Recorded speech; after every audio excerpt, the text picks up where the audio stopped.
Already ಹೇಳಾಗಿದೆ. ಮತ್ತು ನನ್ನ ಪಾತ್ರ ಏನು ಅಂತ ಹೇಳೋ ಒಂದು ಅವಶ್ಯಕತೆ ಇಲ್ಲ ಅಂತ ಅನ್ಕೋತೀನಿ.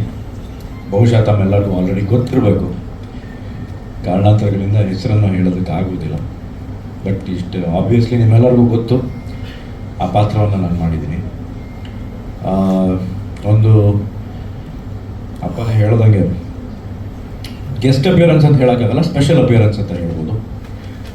ಒಂದು ಸಿನಿಮಾದಲ್ಲಿ ನಾನು ಒಂದು ಪಾತ್ರ, ಇದರಲ್ಲಿ ಹೀರೋ ಅಂತ ಯಾರೂ ಇಲ್ಲ ಸಿನಿಮಾದಲ್ಲಿ, ಪ್ರತಿಯೊಬ್ಬರೂ ಒಂದೊಂದು ಪಾತ್ರ.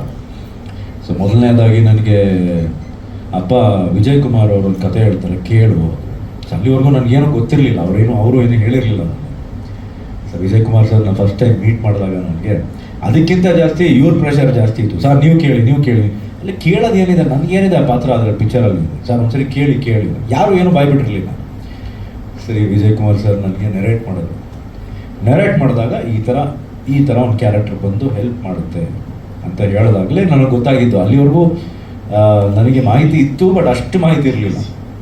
ಸೊ ಯಾವಾಗ ಅದನ್ನು ಕೇಳಿದೆ ನನಗೆ ತುಂಬ ಇಷ್ಟ ಆಯಿತು ಮಾಡಬೇಕು ಅಂತ. ಯಾಕೆಂದರೆ ಇದೇ ಪಾತ್ರಕ್ಕೆ ನನಗೆ ಮುಂಚೆ ಯಾವುದೋ ಒಂದು ಎನ್ಕ್ವೈರಿ ಬಂದಿತ್ತು, ಬಟ್ ಕಾರಣಾಂತರಗಳಿಂದ ಆ ಸಿನಿಮಾ ಸ್ಟಾರ್ಟ್ ಮಾಡೋಕ್ಕೆ ಆಗಲಿಲ್ಲ. ಅದ್ರ ಬಗ್ಗೆ ನೀವು ಎಲ್ಲ ಗೊತ್ತಿರಬೇಕು, ಓದಿರ್ಬೇಕು ಅದ್ರ ಬಗ್ಗೆ. ಅದೇನೋ ಗೊತ್ತಿಲ್ಲ, ಮತ್ತೆ ನನಗೆ ಬಂದಿದೆ ಅದು ಈ ಸಿನಿಮಾದ ಮೂಲಕ. ಇಲ್ಲಿ ನಾನು ಫಸ್ಟ್ ಲುಕ್ ರಿವೀಲ್ ಮಾಡಿದ ತಕ್ಷಣ ಆಗಲೇ ಇಬ್ಬರು ರೆಡಿಯಾಗಿದ್ದಾರೆ ಇವಾಗ ಅವ್ರ ಲೈಫ್ ಹಿಸ್ಟ್ರಿ ಮಾಡಬೇಕು ಅಂತ. ಸೊ ಅದು ಸಿನಿಮಾ ಆದಾಗ ಅದ್ರ ಬಗ್ಗೆ ಮಾತಾಡ್ತೀನಿ. ಆ ಪಾತ್ರದ ಹೆಸರನ್ನು ಅಲ್ಲಿ ಹೇಳ್ತೀನಿ, ಇಲ್ಲಿ ಹೇಳೋಕ್ಕಾಗಲ್ಲ. ಅಂದರೆ ಆ ಕ್ಯಾರೆಕ್ಟರ್ ಹೆಸರನ್ನು ಅಲ್ಲಿ ಹೇಳ್ತೀನಿ. ಇಲ್ಲಿ ನಾನೊಂದು ಪಾತ್ರ ಅಷ್ಟೇ.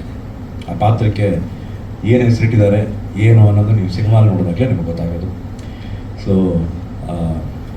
ಹೇಳಬೇಕು ಅಂದರೆ ಮೊದಲನೇದಾಗಿ ನಾನು ನಮ್ಮ ಪೂಜ್ಯ ತಂದೆಯವ್ರಿಗೆ ಧನ್ಯವಾದಗಳು ತಿಳಿಸ್ಬೇಕು. ಯಾಕೆಂದರೆ ಈ ಒಂದು ಪಾತ್ರನ ನನಗೆ ಕೊಟ್ಟಿದ್ದಾರೆ. ನಾನು ಭಾಳಷ್ಟು ಜನ ನೋಡಿದವರೆಲ್ಲ ಡಿಟ್ಟೋ ಹಂಗೆ ಇದ್ದೀರಾ ಅಂತ ಹೇಳಿದ್ರು. ಇನ್ಫ್ಯಾಕ್ಟ್ ಅವ್ರ ಮನೆಯವರು ಕೂಡ ಹಂಗೆ ಹೇಳೋದು, ಅಂದರೆ ಮನೆಯವರು ಅಂದರೆ ಫ್ಯಾಮಿಲಿಯವರು ಕೂಡ ನೋಡ್ಬಿಟ್ಟು ಹಂಗೆ ಹೇಳೋದು. ಅದಕ್ಕೆ ನಮ್ಮ ವಿಜಯ್ ಕುಮಾರ್ ಸರ್ಗೂ ನನಗೆ ಥ್ಯಾಂಕ್ಸ್ ಹೇಳಬೇಕು. ಏಕೆಂದರೆ ಒಂದು ಅದ್ಭುತವಾದ ಒಂದು ಪಾತ್ರ.